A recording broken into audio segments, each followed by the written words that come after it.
자, 좀 더 볼게요.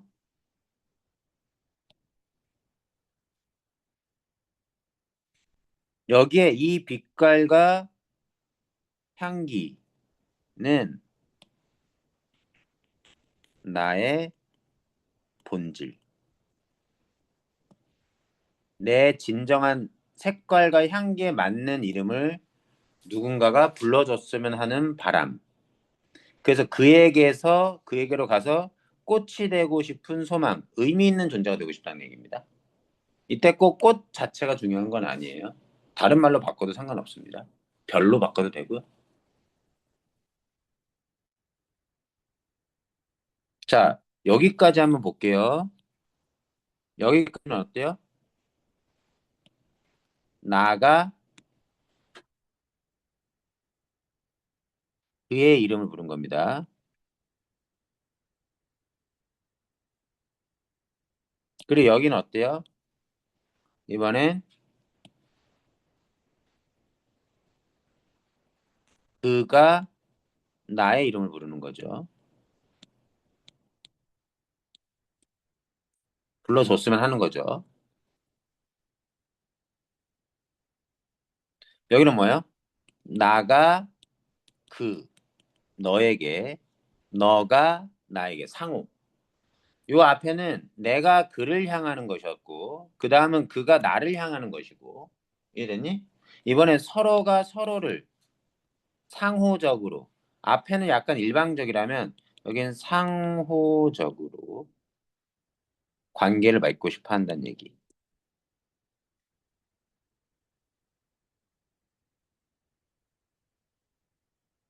그래서 주어가 우리들로 바뀝니다. 우리는 나와 너가 함께 결합된 거죠.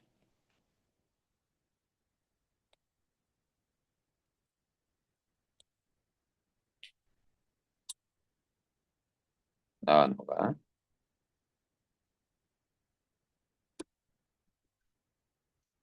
자, 그러면 의미 있는 거 한번 볼까요? 똑같은 거 얘네. 요걸로 갈까? 몸짓은 의미 없는 겁니다. 꽃 의미 있는 거예요. 꽃 의미 있는 거예요. 그 다음, 여기, 무엇이 되고 싶다. 되고 싶다의 대상. 눈짓이 되고 싶다. 얘네들도 다 의미 있는 것들입니다.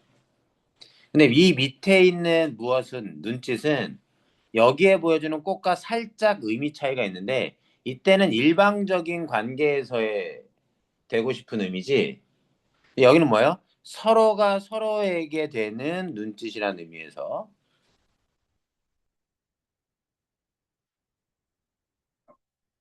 약간의 의미 차이가 있다. 너무 빠르니? 빠르지 않죠? 괜찮죠? 오 마이 갓.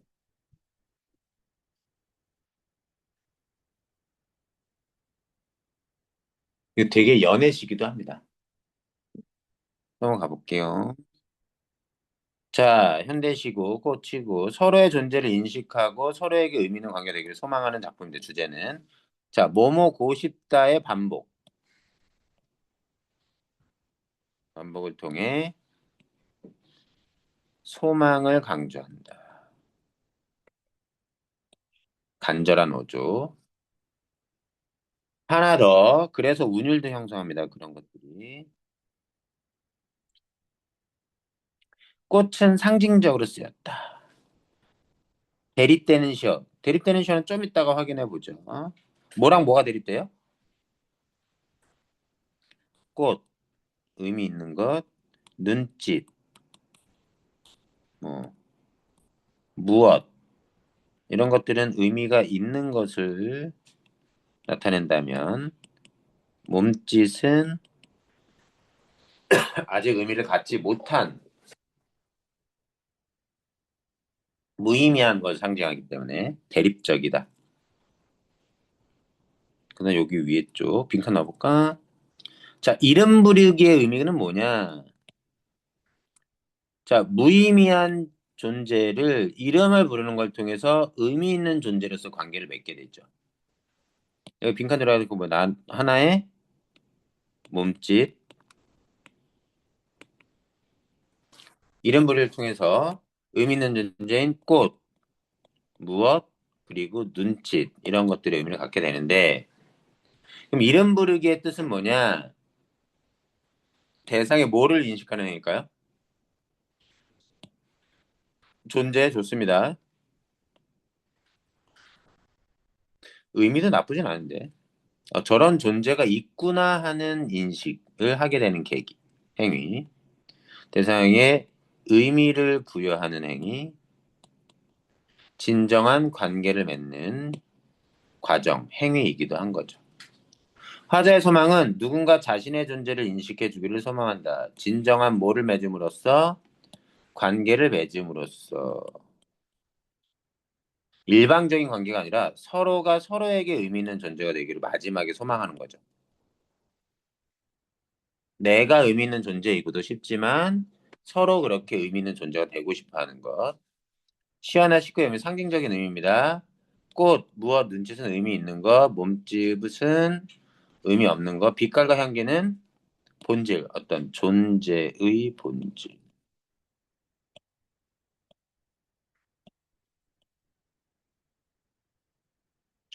자, 꽃과 어린 왕자의 내용. 어린 왕자는 저쪽으로 한번 가볼게요.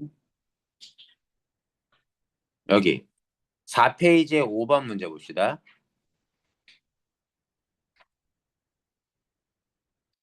아니, 난 친구들을 찾고 있어.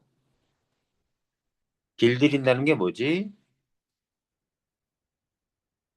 그건 사람들이 너무나 있고 있는 건데, 그건 관계를 맺는다는 거야. 여우가 말했다. 관계를 맺는다고 어린 왕자가 몰라서 묻는 거예요. 그랬더니 물론이지. 그래서 넌 나에게 아직은 수없이 많은 다른 아이들과 조금도 다를 바 없어. 자, 수없이 다른 아이들. 수없이 많은 다른 아이들은 의미 없는 존재. 다를 바 없는 한 아이에 지나지 않아. 그저 한 아이일 뿐. 의미 없는 존재라는 거야. 그래서 나는 네가 별로 필요하지 않아. 너 역시 내가 필요하지 않고. 나도 너에게 수없이 많은 다른 여우들과 조금 더 다를 바 없는 한 마리의 여우. 그저 그냥 한 마리의 여우야. 다른 여우들과 함께 의미 없는 거야. 하지만 네가 나를 길들인다면 길들인다는 행위는 뭘까요? 관계를 맺는다는데 꽃으로 의미한다면 뭐야? 이름을 부르는 행위겠죠. 길들인다면 우리는 서로가 필요하게 되는 거야. 너는 내게 이 세상에 하나밖에 없는 존재. 하나밖에 없는 존재, 하나밖에 없는 존재, 의미 있는 존재. 이제 좀 알 것 같아. 어린 왕자 말했다. 꽃 한 송이가 있는데 말이야. 그 꽃이 날 길들였나 봐. 그 어린 왕자 사는 그 별자리에 꽃 한 송이를 키우죠. 어린 왕자 얘기는 좀 알죠? 들어본 적 있죠? 그런 내용입니다. 다시 앞으로 넘어가 볼게. 꽃과 어린 왕자의 내용을 비교합시다. 내가 그의 이름을 불러주기 전은 어린 왕자가 여우를 길들이기 전인데 그는 하나의 몸짓에 불과했다.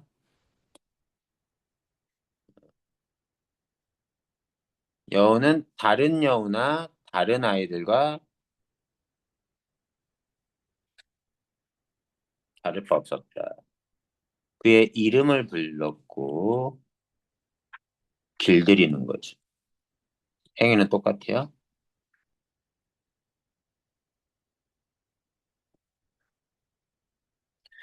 그가 나에게서 꽃이 된 의미 있는 존재가 된 것처럼 이 세상에 하나밖에 없는 존재가 된 거야. 요 구조죠. 귀여운 작품이네요. 어린 왕자. 요거 중요합니다. 1번. OX. 시의 내용이 전개될수록 인식의 주체는 늘어납니다. 내가 너를 인식하고 그가 나를 인식하고 이제 우리가 서로 함께 인식하는 거죠. 그냥 범위가 커지는 거지. 꽃은 사전적 의미 그대로의 자연물을 가리키니? 아닙니다. 어, 꽃은 여기서 구체적 사물인 꽃을 가리키는 게 아니라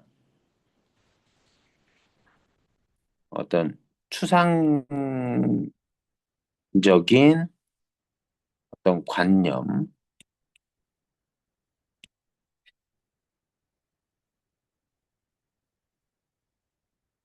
해당하는 걸 상징해요.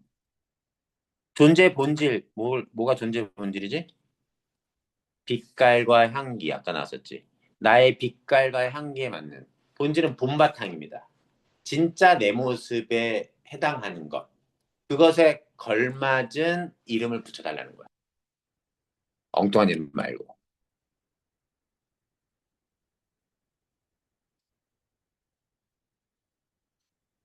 그래서 빛깔과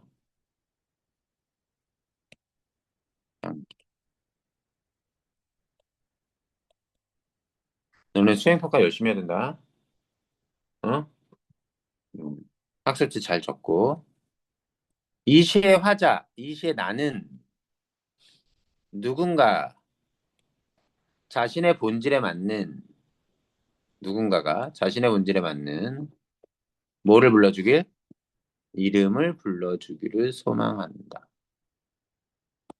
이 시의 화자는 상호, 서로 간에 의미 있는 존재를 소망하는 마음을 뭐라는 시어를 통해서 눈짓이라는 시어를 통해 표현했다. 그래서 눈짓이 그래서 좀 서로 의미 있는 존재가 되고 싶은 소망, 서로 의미 있는 존재가 된 이게 눈짓이에요. 그래서 꽃이라는 단어보다 좀 더 의미가 강합니다. 자, 꽃에서 이름 부르기와 유사한 기능을 가진 행위를 어린 왕국에서 찾아 쓰시어 길들이다.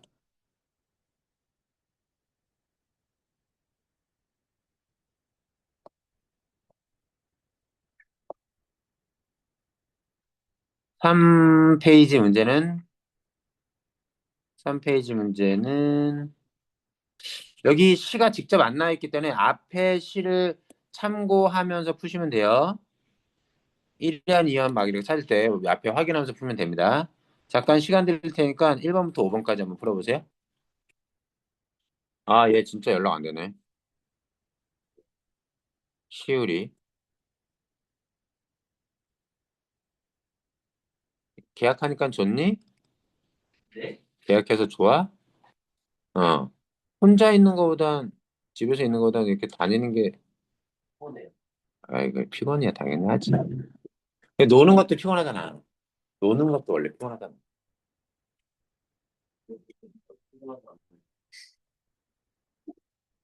노는 게 진짜 더 힘들고 체력은 더 많이 쓰는.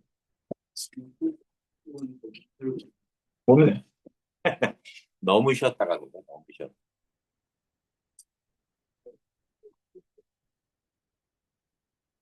자, 좀 지나면 익숙해지지.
채점해도 돼?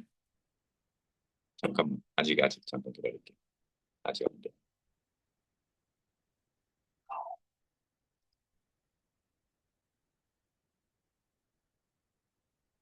음.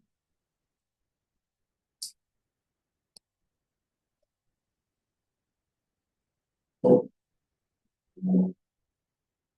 채점해도 돼? 오케이.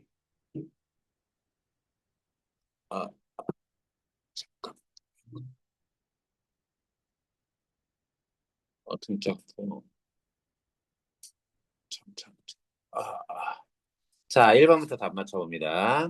1번에 5, 2번에 3, 3번에 3, 4번에 5, 5번에 5번에 2. 질문요. 2번 볼까요? 3과 4연에 대한 3연 4연 직접 보고 들어가서 외워서 풀지 말고 빛깔과 향기는 존재의 본질 중요합니다. 나의 소망은 내가 누군가 이름이 불려서 꽃이 되고 싶은 거 그 사람에게 가서 와 우리의 소망이 확대되죠. 무엇과 대비가 뭐죠? 대비? 대립, 대조 정도의 의미로. 그래서 반대되는 겁니다. 무엇이 되고 싶다, 눈짓이 되고 싶다 다 써 있잖아요. 되고 싶은 것이잖아. 눈짓이나 눈. 대비라고 볼 수 없지. 답은 일단 3번이고. 더 고싶다 반복 간절한 마음 삶에서 자연을 전개되며 진정한 관계 형성에 대한 소망. 이러니 서로 간에 의미 있는 존재가 되는 거. 됐어? 또 질문. 다 맞췄어? 너 5번 문제가 헷갈렸다, 현우? 몇 번과 몇 번? 2번이랑 4번. 자, 늘 조용히 자신을 지키는 것. 이 꽃의 의미가 아닙니다. 나에게도 꽃과 같은 친구가 있어. 늘 조용히. 이때 꽃은 뭐예요? 화분에 박혀가지고 자라서 그 자리에서 움직이지 않는 어떤 것이라고 볼 수 있는데, 여기서 꽃은 어떤 의미를 내가 부여한 친구야. 네, 이 작품에서 꽃은 늘 조용히 자신을 지키는 모습 때문에 저기 하는 게 아니에요. 내가 의미를 부여한 것뿐이죠. 부여한 결과 꽃이 된 거지. 그래서 거기 틀렸고. 자, 뒤에 1번부터 5번 4페이지 마저 풀어봅니다. 1번부터 5번까지 풀고 잠깐 쉬죠. 너무 빨리 쉬나? 지금 44분이요. 제가 배가 아파가지고 수업을 얼마 못했어요, 지금. 잘 모르겠어. 요거 다음에 소설인가? 소설인데, 우리 소설 나갈래?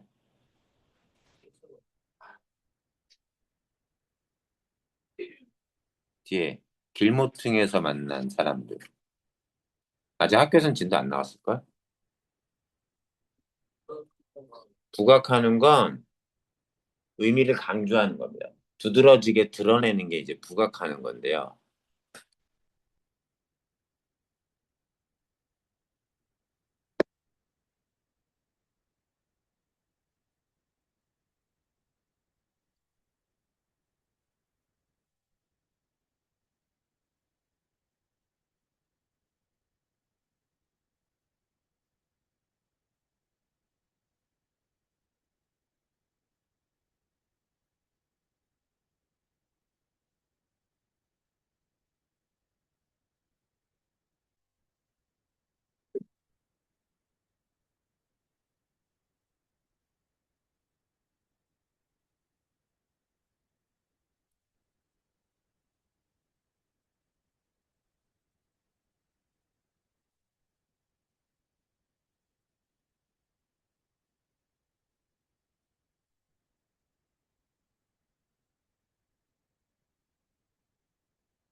학교에서 밥동무도 배웠니? 밥동무? 아직 안 나왔어.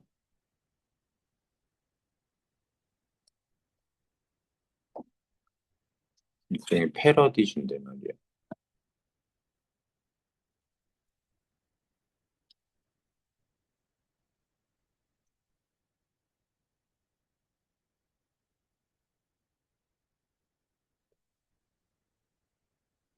그 본문은 우리 같이 나가볼까? 소설 읽고 싶다. 시던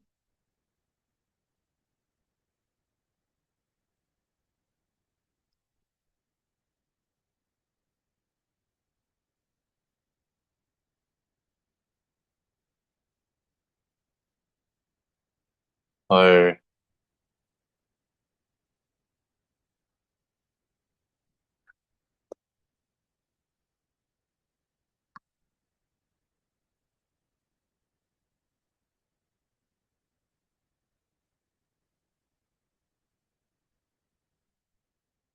다 풀었으면 얘기해야 돼. 다 풀었어? 다 풀었어? 다 풀었어? 요즘 내가 좀 기다리면 되지. 천천히 풀어. 아니, 너무 천천히 풀면 안 되고. 어쨌든.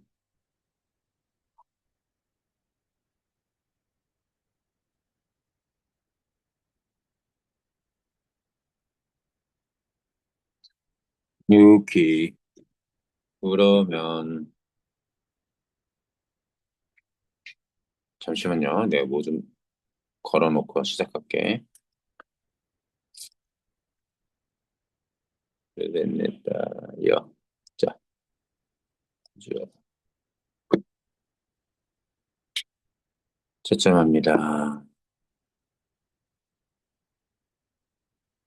자, 1번에 몇 번? 불러줘봐. 혜유야. 1번에. 1번에 오라고? 아, 응? 1번에 적절하지 않은 거 찾는 건데, 대비가 무슨 뜻인지 몰라? 자, 1번에 1이에요. 자, 2번에 4. 예은, 3번에 4. 또 4번에 1.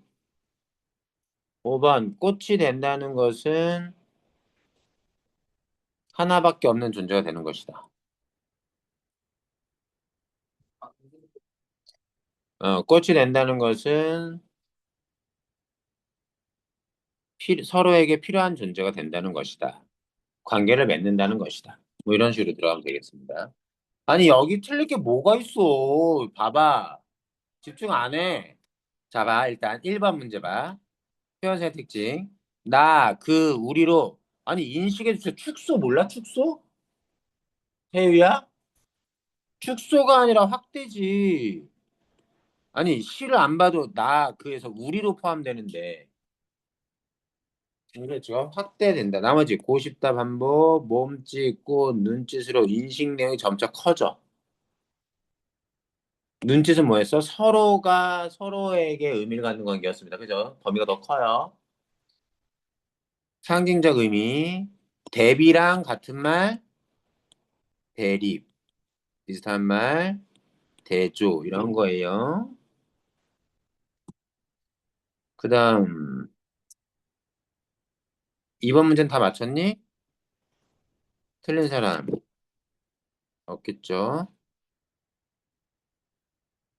그 다음, 3.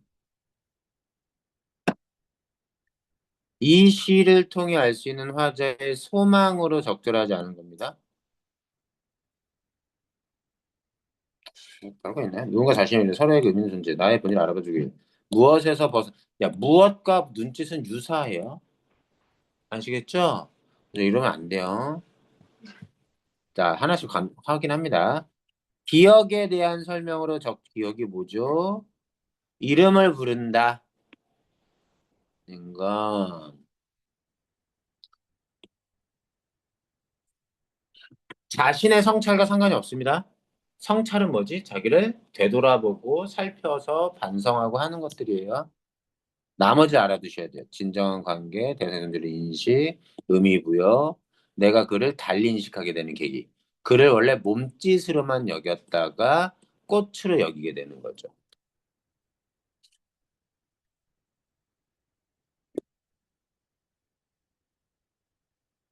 자, 5번은 됐고. 더 나갈까? 잠깐 쉴까? 대답 없으면 더 해도 될 것 같은데 보니까? 얘야? 자, 잠깐만 쉬었다가, 짧게 쉬었다가 다시 시작하죠.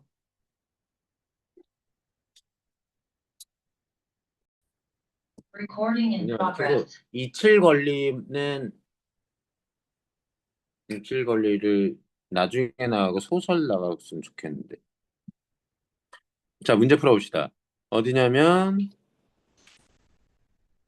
5페이지 1번부터 5번까지 서술형은 같이 풀도록 하죠. 5페이지 5문제만 또 먼저 풀어보세요.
다 풀었습니까? 채점 해볼까요?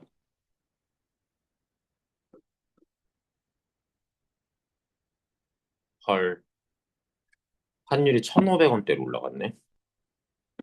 난리네. 자, 갑시다. 1번에. 1번에, 어, 자, 1번에 2입니다. 2번에 A는 무의미한 존재, B에는 이름 부르기, C는 꽃. 그런 식으로 들어가면 되겠습니다. 내가 이름 부르는 거. 3번에 4, 4번에 8, 4번에 1, 5번에 4. 말장난하는데 그거를 좀 못 알아채는구나. 한번 봅시다. 1번 문제 보죠. 이 시를 감상하고 난 후에 반응으로 적절하지 않은 거예요.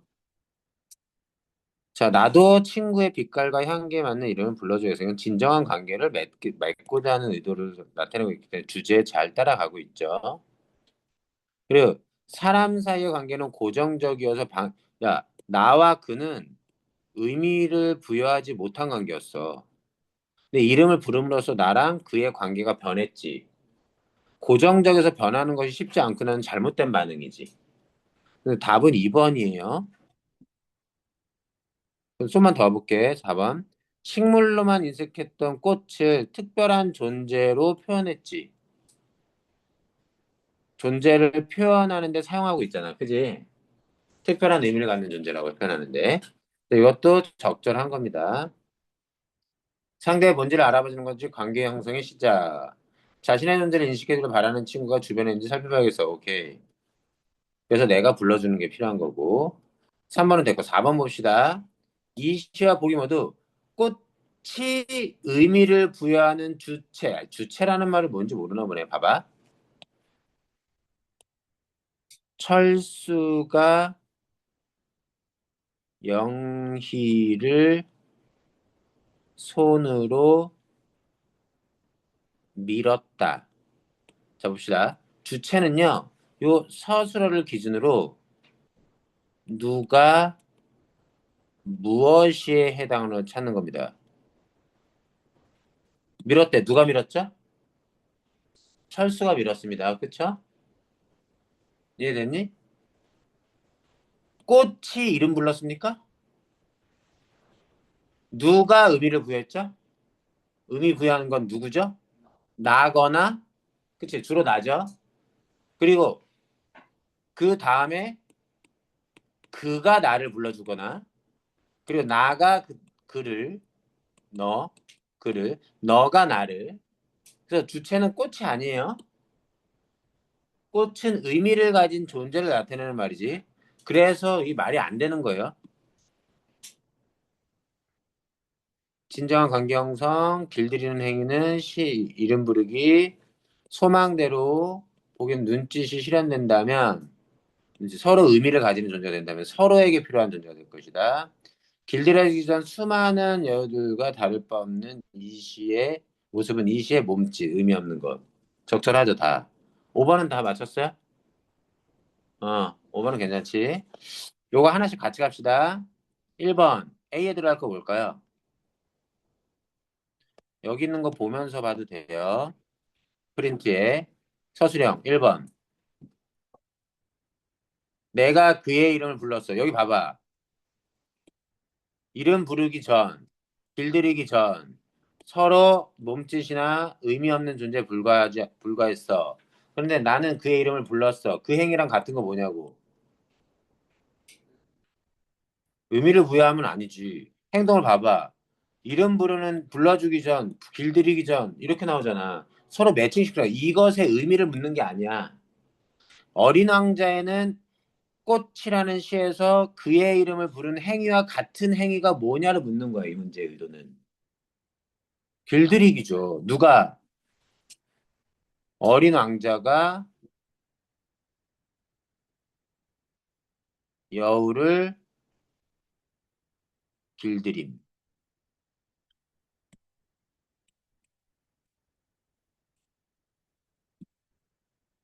그러니까 이 문제 구성의 형식을 보라고. 그러면 그런 거야.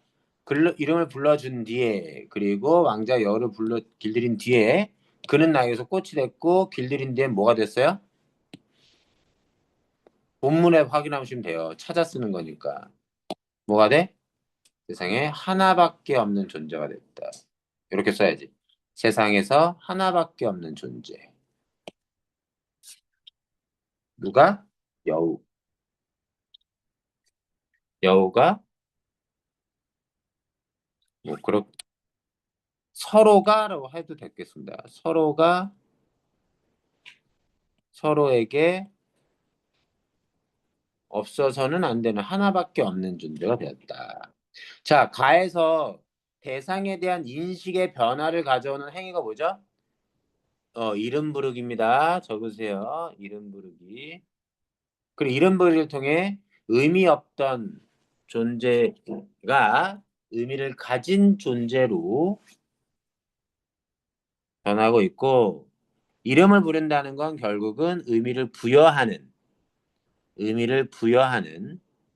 행위, 대상의 존재를 인식하는 행위, 이런 거죠. 의미를 부여하는 행위, 대상의 존재를 부여하는 행위. 자, 1연에서 4연까지 인식의 주체와 대상을 정리합니다. 자, 1연에서는 내가 그를 제대로 인식하지 못했기 때문에 그는 몸짓에 불과했어요. 그런데 나는 그의 이름을 부르는 그를 존재를 인식하는 행위를 합니다. 그럼으로써 꽃이 돼서 의미를 가지게 되고 이번엔 그가 나의 이름을 불러서 내가 그에게 가서 꽃이 되길 원하고요. 서로 이제 이름을 부르는 행위가 되는 거죠. 우리가 우리를 인식하는 거죠. 그치? 이거는 적지 않아도 돼요. 4번. 하자의 소망은 뭐죠? 이름을 부르는. 하자의 소망은요. 어, 이름 부르는 행위는 뭐냐? 의미 있는 관계를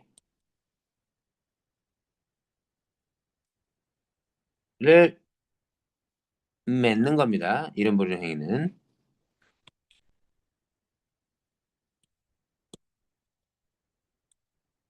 그래서 이름 부르는 가가 어디 있냐면 그의 꽃이 되고 싶다예요. 이거를 서로에게 의미 있는 존재가 되고 싶다고 쓰면 안 돼. 서로에게 의미 있는 존재는 여기 눈짓이에요. 아시겠죠? 이거는 내가 그와 의미 있는 관계를 맺고 싶다. 이런 정도. 혹은 누군가에게 의미 있는 존재가 되고 싶다 정도. 내가. 기억과 니은이 의미하는 바, 요 둘을 비교해야 돼. 꽃은 뭐였어요? 꽃은 의미 있는 존재가 되는 걸 얘기하고 눈짓은 뭐예요? 서로에게 의미 있는 존재로 좀 더 강한 의미를 가지고 있습니다.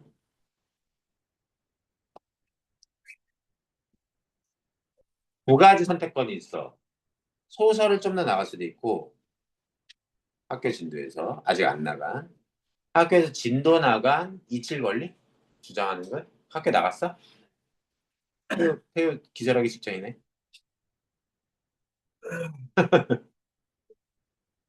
뭐 나갈래? 선택권을 줄까?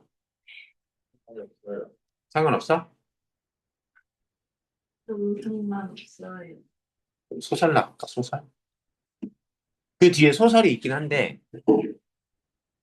그렇게 재밌는 소설은 아닌데 일부분씩 들어있어가지고 나온 것 같아. 연기가 걸렸네. 잠깐만 대기.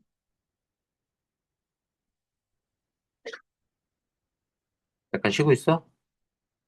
의도치 않았지만. Recording in progress. 자, 본문을 가기 전에 저도 이제 본문을 꺼내야죠. 해봅시다. 잠시만 확인해 볼게요. 음.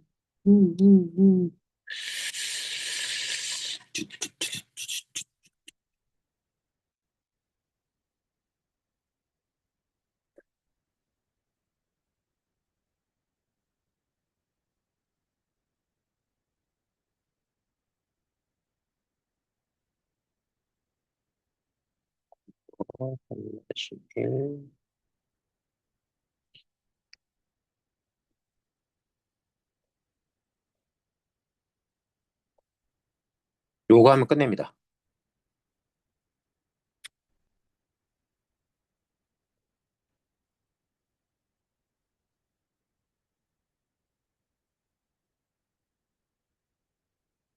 여기 있군요. 가봅시다.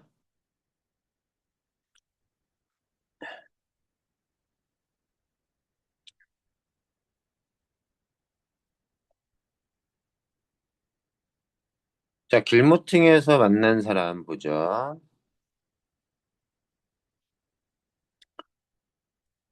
자, 페이지는 거기 25페이지라고 되어 있습니다. 현대소설이고, 시간은 현대, 우리 지금 사는 시대, 어느 동네. 이 작품은, 우리가 더 배웠었나? 2학년 때? 소설 뭐 배웠었지? 동백꽃 배웠네, 동백꽃? 아, 소나기 배웠구나. 소나기엔 나가 안 나왔잖아? 3인칭 시점이었는데, 여기는 나가 나옵니다. 자, 1인칭 시점이에요. 근데 1인칭인 나가 관찰자입니다. 서술자가 작품 안에 있는 거예요.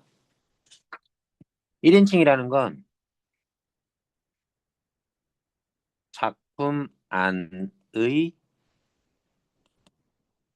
서술자가 존재한다는 뜻이에요. 이에서 바라보는 따뜻한 시선이 잘 드러나고 인물 사이에 뚜렷한 갈등이 없어. 소설인데 갈등이 없어. 그럼 소설보다는 느낌이 어떤 거냐면 수필 같은 느낌이야. 수필 같은. 미리 가르쳐 드리면 여기선 세 명의 인물이 소개됩니다. 김밥 아줌마, 빵떡 모자 아저씨. 이들은 우리 동네에서 예술가라고 부를 만한 사람이에요. 두 명은. 근데 김대호라는 말투를 가진 김대호 씨. 이 사람은 예술가는 아니지만 나름 나에게, 우리에게 삶에 대한 어떤 깨달음을 주는 존재가 됩니다. 이 김대호 씨는 예술가로서 언급되지는 않아요. 그런 존재야. 자, 길모퉁이에서 만난 사람 제목은 길거리에서 언제든지 만날 수 있는 사람이란 뜻이어서 여기 보면 제목이 의미하는 거 그냥 지나치기는 쉽지만 조금 주의를 집중을 하면 만날 수 있는 주변의 평범한 이웃을 의미한다. 이 정도.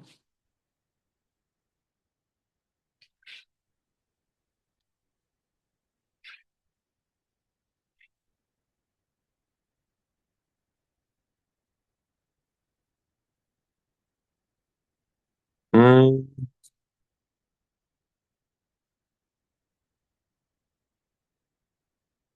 자, 나가봅시다.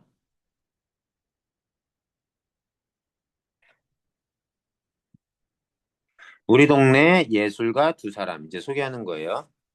북한산 철학에 둘러싸여서 사시사철 사계절 내내 웅장한 자연의 작품을 감상하며 살 수 있는 우리 동네 이때 웅장한 자연의라고 하는 작품 풍경을 얘기를 하는 거죠. 우리 동네에 오면 예술인들을 많이 만날 수 있다. 그래서 우리가 나가 사는 동네는 사시사철 웅장한 자연의 작품을 감상할 수 있다. 자연 풍경을. 두 번째, 실제로 예술인들도 많이 산다. 우선은 미술관이 두 개나 있어서 자연 화가들이 자주 모이고 자연은 저절로, 미안, 저절로. 이때 자연은 요 자연이 아니에요. 화가들이 자주 모이고 그림을 좋아하는 미술 애호가들의 발길도 잦다. 그리고 우리 마을에 또 우리 동네 특징은 미술관이 두 개나 있네요.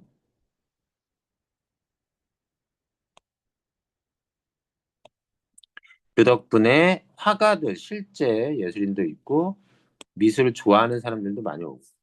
그런가 하면 소설가나 시인들도 여러 명이 이 동네에 주민등록을 얹어놓고 있다. 그 예술인들의 사례가 누구누구냐면 일단 화가들, 그다음에 소설가나 시인들. 그림을 좋아하는 애호가들을 예술가의 범위에 포함시켜야 될지는 잘 모르겠습니다. 자리를 잡고 살고 있는 그들이 얼마나 동네 예찬론을 펼쳤는지, 이 동네가 얼마나 좋다고 자랑을 했는지, 이 동네로 이사 오겠다고 마음먹은 소설가나 시인도 부지기수다. 수를 셀 수 없음. 수를 셀 수 없다. 없을 정도다.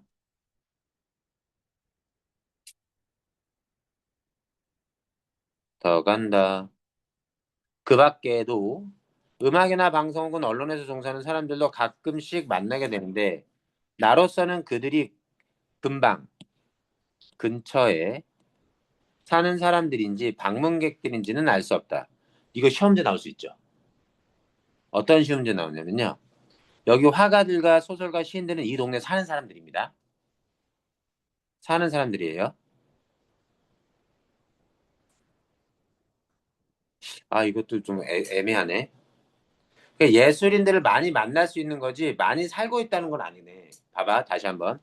이 화가들이 미술관이 있어서 자주 모인다는 얘기지 화가들이 이 동네에 산다라고 보기엔 좀 애매합니다. 그죠? 그림을 좋아하는 미술 애호가들도 자주 와요. 왜? 미술관이 있어서. 그래서 예술인들을 많이 만날 수 있는 건 사실이지만 이러한 사람들이 이 마을에 산다라고 확정 짓기는 어렵습니다. 한 번 더 할게. 그다음 소설가나 시인들은 여기서 살고 있는 거 맞아요. 주민등록. 그리고 여기 또 있습니다. 이들도 예술인들이라 할 수 있는지 모르겠지만 음악이나 방송, 엔터테인 그리고 언론에 종사하는 사람들도 있어. 만날 수 있어. 이 예술인들로 이렇게 포함되는 것 같아. 그런데 이들은 사는지 실제로 사는 사람들인지 방문했는지 몰라. 다만 다른 곳에 비해서 예술인이라 부를 수 있는 사람들과 자주 부딪히게 되는 것만은 사실이다. 미술 애호가들까지도 밑줄 쳐서 그래서 뭐 얘기한다? 요 많이 만날 수 있다가 다 설명되고 있는 겁니다. 우리 마을의 우리 동네의 특징. 재미없죠? 계속 갑니다.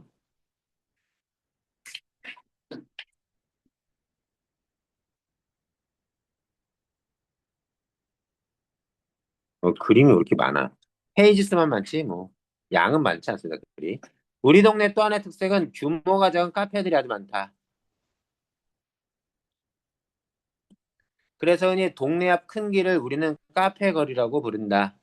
일일이 세어보지 않아서 장담은 못하지만 적어도 수십 개에 이르는 작고 아담한 카페들이 길 양쪽에 늘어서 있고 경쟁 치열하겠네.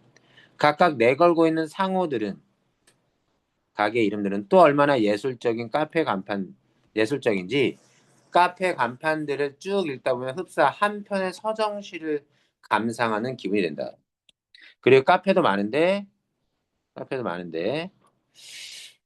상호들이 또 예술적이다.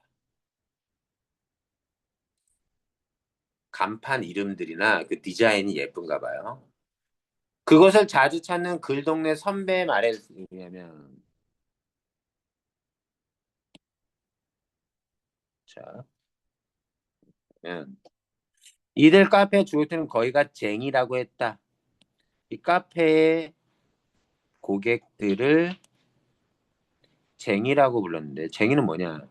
일부러 먼 곳에서 찾아오는 쟁이와 근처의 쟁이들로 밤마다 북적거리는데 사람이 많아. 그 외에도 술 좋아하는 대학 교수들까지 합세 그 많은 카페 주인들을 먹여 살린다는 이 쟁이가 옛날에 예술가들을 낮춰서 부르는 명칭이었어요. 약간 무시하면서 음, 이때 쟁이들은 예술가들을 가리키는 말. 옛날에 뭐라 그럴까 멸칭, 혐오 발언에 해당이 됐었습니다. 이렇게 장난 코믹하게 쓴 거야. 예술적인 동네 분위기 때문에 카페들이 많이 생기는 거냐 아니면 카페들이 많아서 예술인들이 많이 뭐인 것인지 그 앞뒤 연결상은 나도 잘 모르는 일. 나 1인칭이에요. 어쨌든 이 동네의 특징은 뭐다? 동네 분위기가 예술적이고 또 예술인들이 많다.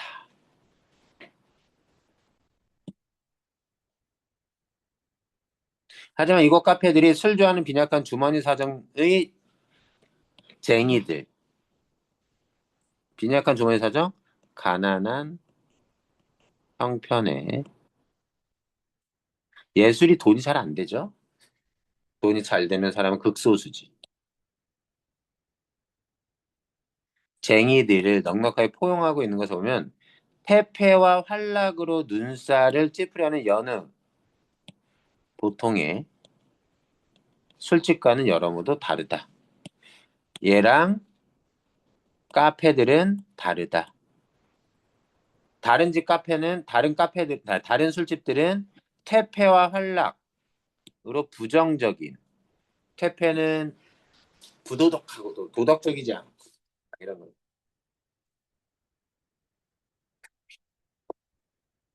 활락은 즐겁게 막 미친 듯이 노는 쾌락이나 추구하는 이런 건데 그렇지 않고 이 동네에선 카페조차 예술적이다. 이제까지 나는 우리 동네 예술적인 분위기에 대해 긴 설명을 했다. 그래서 지금까지 이 모든 건 우리 동네 예술적 분위기에 대한 얘기. 물론 끝없는 자기 극복과 한없는 자기 단련으로 고통의 창조 작업을 하고 있는 예술인들이 많이 모인다는 이야기도 했다. 그래서 고통스럽게 창작을 하고 있는 예술인도 많다는 얘기입니다. 하지만 내가 하고자 하는 예술가 이야기는 지금부터가 시작이다. 지금까지 나왔던 우리가 실제로 예술인이라고 생각하는 사람들과 그 분위기에 대해서 얘기했는데 이제부터는 그거랑 다른 예술인에 대한 얘기를 합니다. 나는 내게 감동을 준 두 명의 예술가에 대해 말해보려고 지금 이제 드디어 다루게 되는 중심 소재입니다. 긴 서두,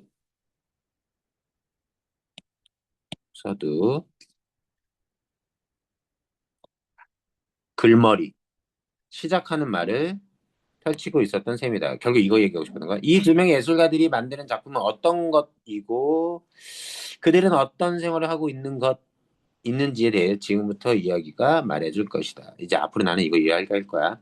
그 전에 한 가지 미리 말해두는 바지만 이 두 사람의 예술가들을 보고 싶다면 언제라도 우리 동네 오면 된다. 그들은 이 동네 한가운데서 매일같이 성실하고 끈질기게 자신의 진지한 예술에 몰두해 있으니까 이 두 명은 언제든지 볼 수 있답니다. 자, 매일같이 성실하고 끈질기게 자신의 진지한 예술에 몰두하고 있는 사람. 가봅시다. 첫째, 우선 그 첫 번째 예술가. 자, 밑에 나오지만 김밥 아줌마예요.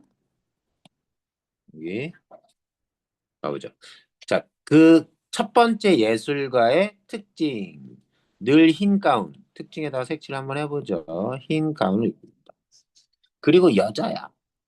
이렇게 말하면 여류 조각가를 상상할지 모르겠다. 아니, 그 짐작이 맞을지도 모른다. 그이가 빚어내는 작품도 일종의 조각이라면 조각.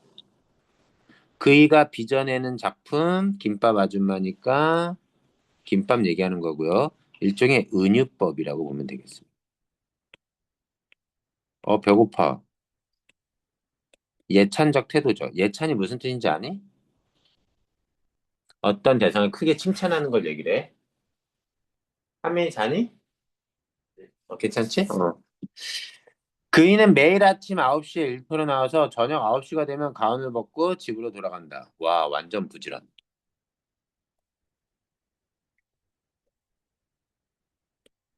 근면함. 일터입니다. 일터에서 그이는 다소 무뚝뚝하고 뻣뻣. 매일 아침 9시. 다소 무뚝뚝하고 뻣뻣.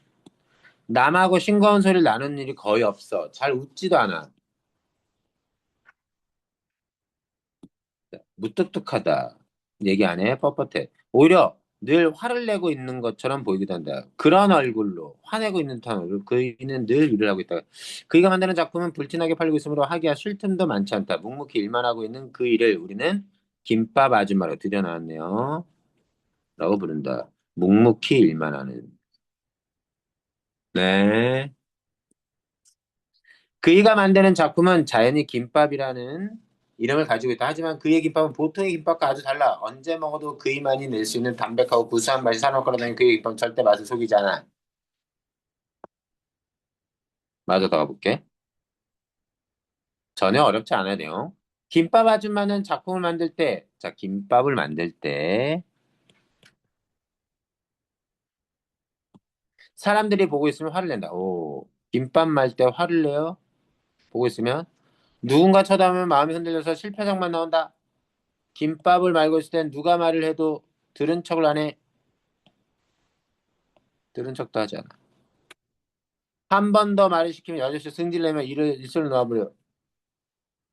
그이는 파는 일엔 전혀 관심이 없고, 설마, 팔아야 돈이 되는데.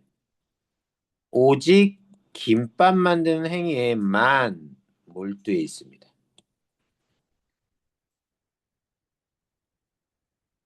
예술가적인 모습인 거죠. 예술가적인 모습. 돈을 밝혀야? 예, 돈을 밝히지 않고 작품에만 몰입하는 그런 모습.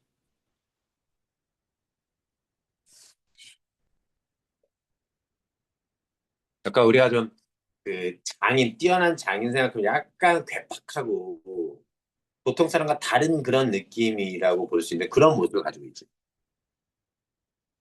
잠깐만, 설마. 오케이.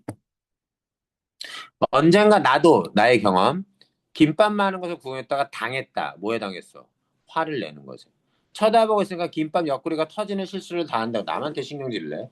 내는 그이가 무서워서 주문한 김밥을 싸는 동안 멀찌감치 떨어져 있었다. 그러나 집에 돌아서 먹어본 김밥은 그에게 당한 것쯤에 까맣게 잊어버리도 않을 만큼 환상적 맛있는.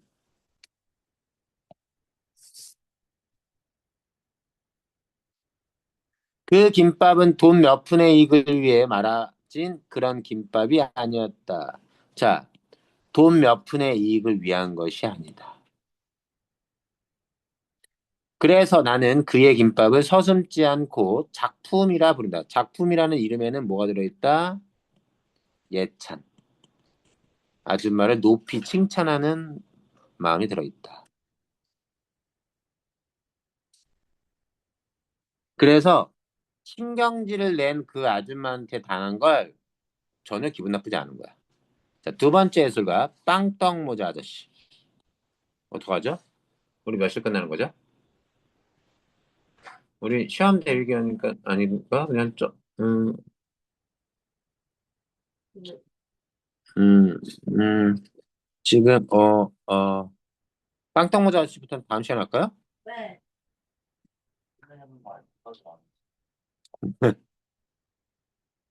다음 시간에 빵떡모자 아저씨 딱 나가면서 마저 다 마무리하고 문제도 풀어보고 해봅시다. 이름 잘 적어서, 네, 두 개 다 적어줘야 돼.